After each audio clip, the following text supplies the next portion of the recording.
Assalamualaikum warahmatullahi wabarakatuh, selamat berjumpa kembali. Pada video kali ini, kita akan membahas mengenai efek fotolistrik dan efek Compton. Pada 1887, Heinrich Hertz mengamati peningkatan berkurangnya muatan dari elektroda logam ketika disinari dengan cahaya ultraviolet. Pengamatan itu diteruskan oleh Halwachs, yang menemukan adanya emisi elektron ketika menyinari permukaan-permukaan logam, seperti seng, rubidium, potasium dan sodium dengan cahaya ultraviolet. Proses lepasnya elektron-elektron dari permukaan logam yang disinari disebut emisi fotoelektron atau efek fotolistrik. Efek fotolistrik selanjutnya diamati oleh Lenard pada tahun 1902 dengan perangkat seperti ditunjukkan pada gambar.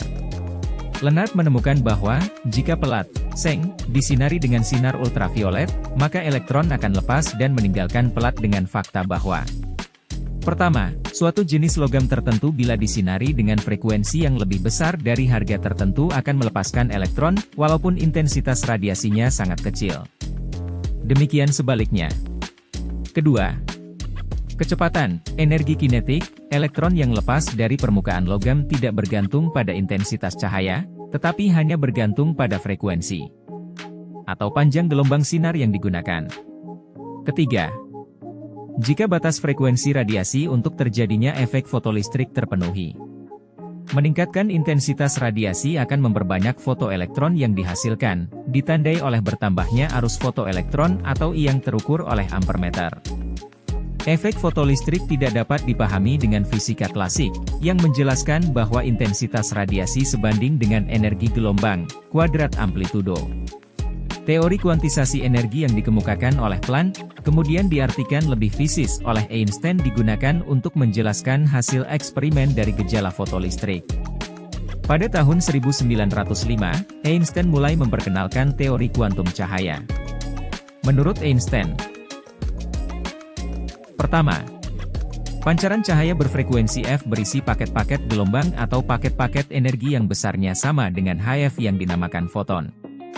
Jumlah foton per satuan luas penampang per satuan waktu sebanding dengan intensitas cahaya, tetapi energi foton tidak bergantung pada intensitas cahaya. Kedua, energi foton hanya bergantung pada frekuensi gelombang cahaya. Menurut postulat Planck, foton-foton yang sampai pada katoda akan diserap sebagai kuantum energi. Ketika elektron menyerap foton, maka elektron memperoleh sejumlah energi yang dibawa foton yaitu sebesar HF. Jika energi yang diterima elektron melebihi energi ikat oleh permukaan logam, sebagian digunakan elektron untuk melepaskan diri dari bahan dan sisanya digunakan untuk bergerak, menjadi energi kinetik elektron. Besarnya energi yang diperlukan oleh elektron untuk melepaskan diri dari logam, melawan energi ikatan logam, disebut fungsi kerja, energi ambang logam, WO. Besar energi kinetik maksimum fotoelektron diformulasikan. Energi kinetik maksimum sama dengan HF dikurang W0, dengan W0 sama dengan HF0. Jadi energi kinetik maksimum sama dengan H dikali F dikurang F0. Di mana energi kinetik maksimum sama dengan energi kinetik fotoelektron dalam satuan Joule, W, 0 sama dengan fungsi kerja. Atau energi ambang logam dalam satuan Joule, dan F0 sama dengan frekuensi ambang logam dalam satuan Hertz. Energi kinetik fotoelektron diukur dengan memasang sumber tegangan atau beda potensial listrik pada perangkat eksperimen fotolistrik dengan kutub negatif katoda dihubungkan dengan elektroda positif anoda. Setelah terjadi efek fotolistrik, dengan mengatur besarnya tegangan listrik, gerak elektron yang terpancar dari logam dapat dihentikan, ditandai dengan arus listrik yang terbaca oleh ampermeter menjadi 0. Inilah yang disebut tegangan henti atau stopping voltage V0.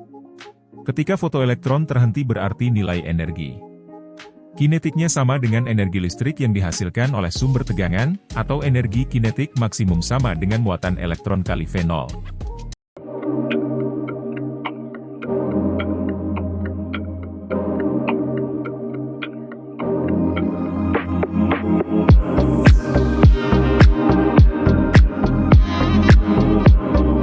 Pada tahun 1923, Arthur Compton mengamati perubahan panjang gelombang sinar X setelah dihamburkan oleh elektron bebas seperti pada ilustrasi video ini.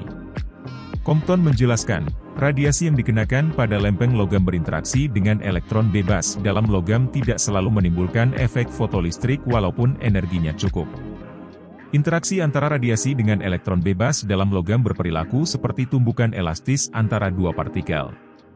Mekanisme hamburan radiasi, kemudian disebut hamburan Compton, atau efek Compton. Efek tersebut di atas dapat dijelaskan dengan memberlakukan hukum kekekalan energi dan hukum kekekalan momentum linear secara relativistik.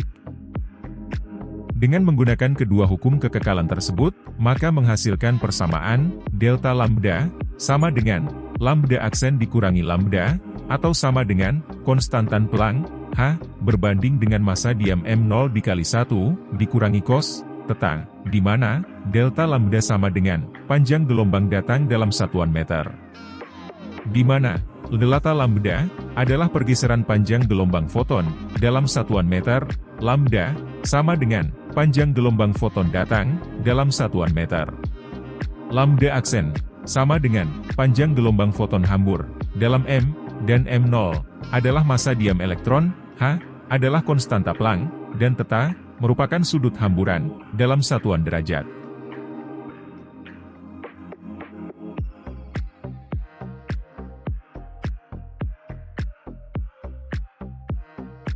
Dalam efek Compton, yang terjadi adalah foton sinar X menumbuk elektron yang mula-mula diam.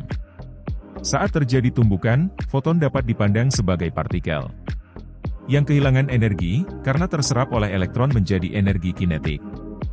Elektron, berdasarkan hukum kekekalan energi akan berlaku. Energi kinetik, sama dengan E dikurang E aksen. Peristiwa efek fotolistrik dan efek Compton, tidak dapat dijelaskan dengan teori fisika klasik, yang memandang cahaya sebagai gelombang elektromagnetik.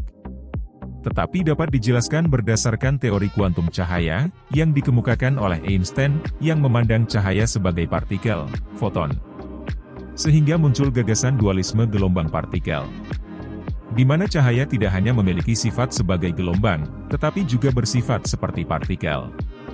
Walaupun foton tidak bermassa, tapi, karena dipandang sebagai partikel, maka foton memiliki momentum, yang dirumuskan, P, sama dengan, tetapan Planck, H, berbanding dengan panjang gelombangnya, atau lambda.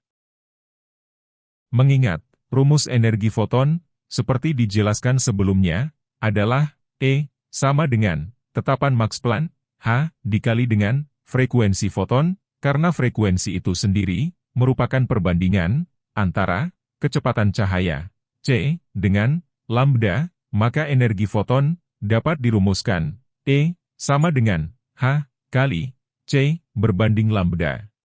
Dengan demikian, rumus momentumnya, dapat ditulis, P, sama dengan, E, berbanding, C, sama dengan, H, kali, F, berbanding, C, di mana, P, adalah momentum foton, dalam satuan, kilogram, meter, per, sekon. Diilhami oleh sifat dualisme cahaya, Louis de Broglie, pada tahun 1924. Mengusulkan hipotesisnya, bahwa partikel yang bergerak, juga memperlihatkan sifatnya sebagai gelombang. Hipotesis de Broglie tersebut, kemudian dapat dibuktikan, oleh Davison dan Germer, pada tahun 1927 dengan difraksi elektron. Seberkas elektron, yang telah dipercepat dengan tegangan, V, dikenakan pada kristal. Elektron-elektron terhambur, lalu, dideteksi terhadap variasi sudut hamburan, ternyata hasilnya, memperlihatkan adanya pola difraksi, seperti halnya cahaya, atau sinar X. Panjang gelombang elektron, yang telah dipercepat dengan tegangan, V, menurut hipotesis de Broglie adalah, panjang gelombang partikel, lambda, sama dengan, tetapan Max Planck, H, berbanding dengan, massa partikel, kali kecepatan elektron, dipercepat dengan tegangan, V, sehingga memiliki energi kinetik, yang berasal dari energi listrik, dengan rumus, E, sama dengan, 1/2, kali, massa partikel, M, dikali dengan kecepatannya, pangkat 2. Sehingga diperoleh rumus, akar 2, M, kali, E, kali tegangan, V, sehingga panjang gelombang, de Broglie, dapat ditulis, lambda, sama dengan, H, berbanding, akar 2M, kali, E, kali, tegangan, V. di mana lambda sama dengan panjang gelombang de Broglie dalam meter, m, massa partikel dalam kilogram, v, kecepatan partikel dalam satuan meter per sekon, e, muatan partikel dalam satuan coulomb, dan v adalah tegangan pemercepat dalam satuan volt.